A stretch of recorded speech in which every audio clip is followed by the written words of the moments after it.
So it's finally confirmed. Dragon Ball Super Manga Chapter 101 has dropped. Broly cannot turn Super Saiyan as it stands, or it could be rephrased as he cannot turn Super Saiyan reliably without going into a rage. Like I said, the chapter's dropped. Very, very good chapter. Hopefully this is the start of Dragon Ball Super getting back on form. The Moro arc was good.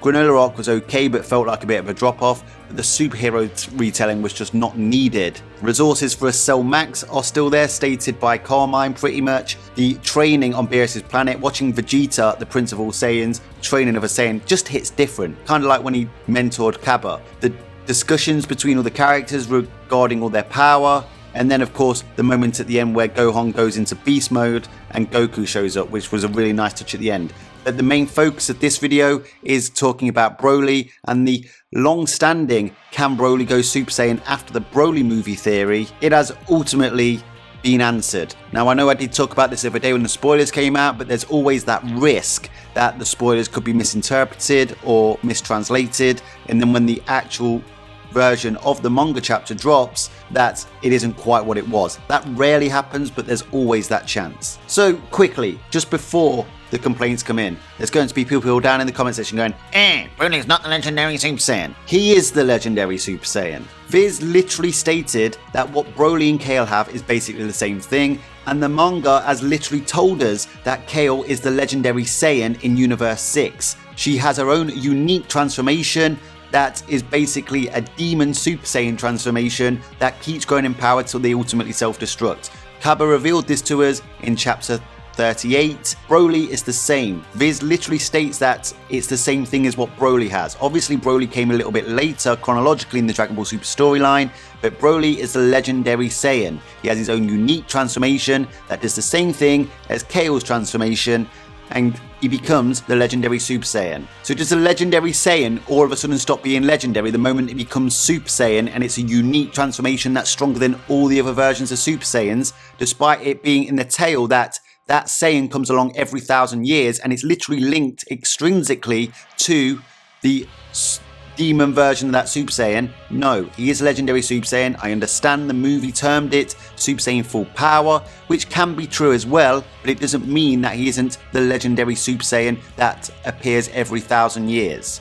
Geez, that's not the only thing we're going to be tackling in this video with Broly as well. We're also going to tackle the nonsense that some people were spurting the other day, saying that it isn't confirmed Broly's stronger than Ultra Instinct Goku. I'll touch upon that in this video. I might actually make a full-on separate video about that another day, but I can at least give you the starting point where to work at, where you can extrapolate from to actually make some damn sense. So Broly heavily features in chapter 101, and he is training with Vegeta. Vegeta is finessing Broly base to base at first, but eventually Broly starts to adapt as he usually does, but he's not allowed to go into his rage mode. Vegeta's basically teasing him. Vegeta eventually goes into Super Saiyan, and Broly is withstanding those attacks and able to deflect those attacks and keep up the pace with Super Saiyan Vegeta. Very important point for the power scalers. But honestly, I really enjoyed reading this sequence of events. Like I said at the beginning of the video, seeing Vegeta become a trainer somehow just hits different. Still, eventually, Goku even states Broly is keeping up with Super Saiyan Vegeta. What do we know from Broly in the Broly movie when he lost his mind and basically raged out? He was actually stronger than the golden haired iterations of Super Saiyan. So what this tells us is that, okay, sure, Broly is still at Super Saiyan levels of Goku and Vegeta, but what that infers is that Vegeta and Goku have actually closed the gap on Broly, not the other way round. Whis does state that Broly has made progress, but it's more in the progress concerning Broly not using his rage to get to a higher level.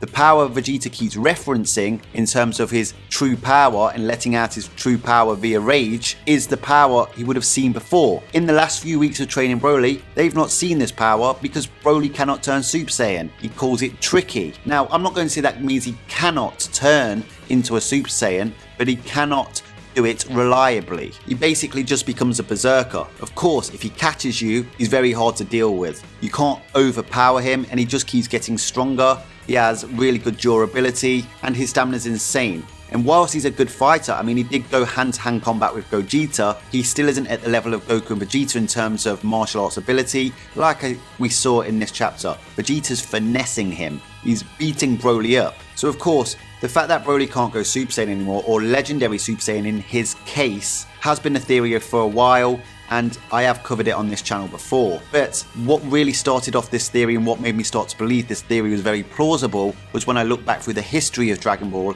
and I saw that the likes of Goku, Vegeta, Gohan, Future Trunks all initially struggled with the Super Saiyan transformation. Goku states to Future Trunks when he gets back from planet Yardrat in the Android Saga that Trunks asked, "Can you become a Super Saiyan at will?" He stated, "Yeah, I couldn't at first, but after a lot of practice, I learned to control it." What is chapter 101 about concerning Broly? It's about him learning to control his power and eventually using that anger that actually gives them more power, Saiyans more power, to control his Super Saiyan state as well, and not just go on a rampage. Vegeta states numerous times during this chapter, you cannot get to use your true might, your true power, unless you snap into a rage. Him snapping into a rage as a Saiyan allows him to become Super Saiyan, or in his case, the legendary Super Saiyan, the demonic Super Saiyan form. Now, I know people do not like it, and even I think it's still only theoretical at this point, because obviously a hypothetical current Super Saiyan Full Power Broly is going to be stronger than the Broly Super Saiyan Full Power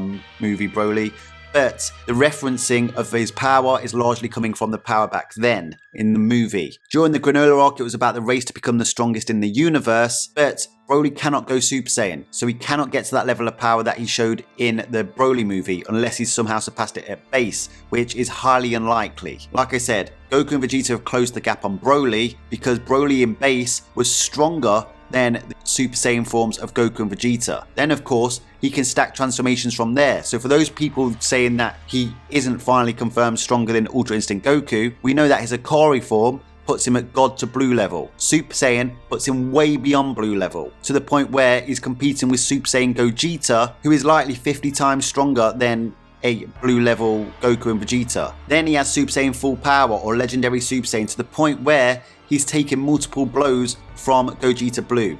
Now I know some people will argue in the manga, Akari might not exist, Super Saiyan Full Power doesn't exist, but he definitely has the demonic state, and eventually it becomes that powerful. We see in the manga, even though it only summarizes the events in the Broly movie, that it takes a Gogeta Blue Kamehameha to defeat him. Melee attacks weren't good enough. Gogeta was resorting to a Kamehameha, which is usually an amped attack. The issue is people believe Goku and Vegeta grow faster through the arcs than they actually do. Lots of people now are starting to consider that the power creep between each arc for Goku and Vegeta, their natural power reserves, are a lot slower than what people keep projecting. Now I don't want to put a number on it, but some power scalers are projecting they increase in power 5% between each arcs, but they're not just getting that, they're getting their new transformations, their ultra forms, which give them lots of abilities and hacks essentially, and they're improving their techniques and fighting skills, which would go a long way in a martial arts battle, believe it or not. But Broly might have been exempt from the Granola arc Strongest in the Universe wish, simply because the dragon only had to make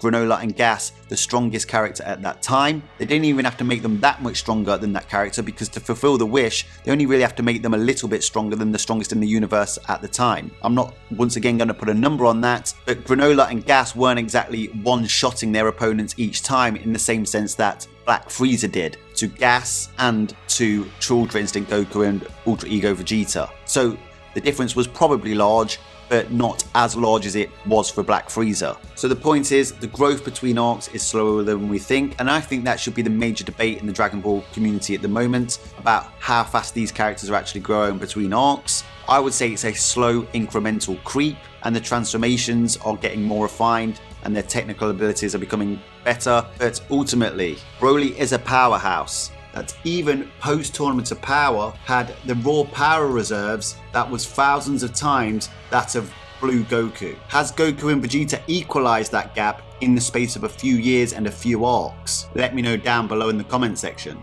His demonic transformation just keeps getting stronger until somebody snaps him out of it or he explodes, as per what's written in the damn manga. But he is not a very skilled fighter. Sure, he's a Saiyan, he's had a bit of training, but he certainly didn't get any training after the Broly movie unless he was fighting with that green puppy puppet thing on his planet. Bar, is that his name? As we know, Super Saiyan is vastly stronger than Goku and Vegeta's Super Saiyan Blue forms anyway, so if Broly hasn't fell that much behind them in terms of his base to their base, or his base to their Super Saiyan, then it's unlikely to be that different if he hypothetically turned into a Super Saiyan now. And then of course his Super Saiyan full power form takes him even further beyond that. And the portrayal we're getting of Ultra Instinct now is that it does increase your power beyond the blue extension forms, but the difference isn't that much. Toriyama literally told us this in the superhero movie with the Jiren comparison, who we know is relative to Ultra Instinct Goku. And of course, the manga tells us about the different ways that these characters utilize ki, but Jiren has his efficiency, which makes him a very good fighter and basically makes him a Chad in my opinion, whereas Broly is basically a special kid that was born with a special Super Saiyan syndrome. Broly simply isn't efficient with his power, he has no control over his power, and I'll go into detail about that in another video another day. But Broly cannot turn Super Saiyan, it's finally confirmed now, and people now need to start considering how this affects their interpretation of past events in the Moro arc and the Granola arc. And I think you need to be more open to the idea that Goku and Vegeta just don't grow that fast in terms of their overall power to equalize a blue fusion, which by the franchise is consistently compared to Beerus, who we now know is definitely stronger than a post-superhero Ultra Instinct Goku. It's done, confirmed, deal with it. Anyway, that's all for today. Got loads of videos coming. 2024 off to a great start for Dragon Ball. We've got the Dragon Ball Daima announcement potentially coming at the end of the month, possibly the first trailer. I look forward to making the videos and seeing what you've got to say down below. Smash a like on the video. Until next time, Ad Astra.